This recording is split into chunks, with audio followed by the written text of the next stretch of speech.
Donc, bonjour à toutes et bonjour à tous. Donc, je suis Pauline Souchu et je suis professeure de yoga. Et je me suis spécialisée dans des pratiques dédiées aux femmes pour accompagner les femmes. Donc, j'enseigne notamment le yoga des hormones et le yoga de la fertilité. Donc, le yoga des hormones, c'est un yoga thérapeutique qui a été créé il y a 30 ans au Brésil par une yoga thérapeute et qui a été spécifiquement conçu pour les femmes, pour les aider avec une pratique et des techniques naturelles à équilibrer leurs déséquilibres hormonaux. Donc, j'accompagne les femmes en leur apprenant cette série d'exercices et j'accompagne donc notamment des femmes qui ont un désir d'enfant, que ce soit d'ailleurs dans le cadre d'un parcours de PMA ou non. Alors, qu'est-ce que c'est exactement le yoga des hormones ou yoga hormonal? Les deux appellations sont les mêmes. En gros, c'est une série d'exercices accessibles à toutes. Pas besoin d'être très sportif ou d'avoir déjà fait du yoga pour pouvoir prétendre à faire du yoga hormonal. Donc, c'est une série d'exercices qui vient cibler les glandes endocrines, donc notamment les ovaires, la thyroïde et l'hypophyse, à l'aide de postures spécifiques, une respiration spécifique pour naturellement stimuler le système hormonal et pour augmenter naturellement la production hormonale et pour venir équilibrer ce qu'il y a à équilibrer. Donc ce sont des postures toutes simples avec une respiration spécifique et c'est vraiment une pratique régulière qui va permettre d'avoir ensuite les bénéfices sur son système hormonal. Donc moi en fait je transmets à mes élèves, aux femmes que j'accompagne, cette série d'exercices, soit en atelier collectif ou bien en cours individuel.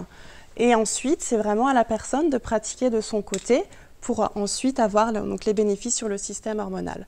Donc on a ces exercices qui viennent vraiment travailler les glandes et on a aussi des exercices de respiration pour là aussi pouvoir détendre, apaiser le mental puisque c'est vraiment complémentaire aussi et c'est vraiment un soutien et un accompagnement dans un parcours qui parfois peut être difficile. Donc j'accompagne des femmes qui sont vraiment au tout début de leur parcours. Parfois ce sont des femmes qui n'arrivent pas à tomber enceinte au bout de quelques mois, qui souhaitent un petit plus pour mettre toutes leurs chances de leur côté. Et puis parfois c'est vraiment des femmes qui sont déjà plus avancées dans leur parcours et qui souhaitent là aussi avoir un soutien. Donc c'est un soutien pour mettre toutes les chances de son côté, pour vraiment aider son système hormonal. Mais c'est aussi un moment pour soi, c'est aussi un moment pour relâcher. Et c'est aussi un moment pour se détendre. C'est vraiment important quand on vient pour apprendre le yoga hormonal. C'est aussi, bien sûr, il y a un but, mais c'est aussi pour prendre soin de soi et pour essayer de se faire du bien et de passer aussi un bon moment. Donc ça, c'est le yoga des hormones. Et la deuxième pratique que j'enseigne, qui est toujours, bien sûr, donc pour les femmes qui sont en parcours pour devenir mère, c'est le yoga de la fertilité. Donc comme son nom l'indique, c'est vraiment un yoga qui a été développé pour stimuler la fertilité et pour les femmes qui souhaitent avoir un enfant. Et là, c'est le même but, mais c'est une approche différente. Là, ça va être un yoga plus doux et on va différencier en fait les exercices proposés en fonction du cycle, des différentes phases du cycle menstruel. Donc par exemple, les exercices proposés avant l'ovulation vont être un peu plus dynamiques, vont vraiment avoir pour but de stimuler aussi certaines glandes, par exemple comme les ovaires ou la thyroïde. Et puis après l'ovulation, les exercices proposés vont être un peu plus doux pour favoriser une éventuelle implantation.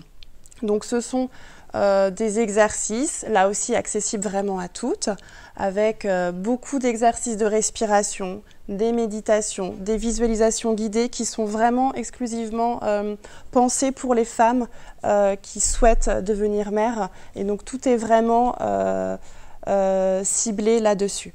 Donc ce sont aussi des cours que moi je propose donc pour l'instant seulement en cours privé, mais qui sont vraiment là pour ouvrir un espace aussi de détente où on peut aussi échanger sur le parcours. Parfois ça fait juste du bien de parler à une autre femme de ce qu'on vit et puis ça permet aussi vraiment de cibler les besoins en fonction de l'étape où en est la femme, si c'est juste le tout début ou s'il y a déjà eu des années derrière elle de parcours. Et donc ça permet vraiment aussi d'adapter ce qui est proposé, que ce soit les différents exercices, les postures, les visualisations, les méditations, les exercices de respiration, pour vraiment accompagner au mieux en fonction des besoins, aussi des envies et de l'étape du parcours qui est là actuellement.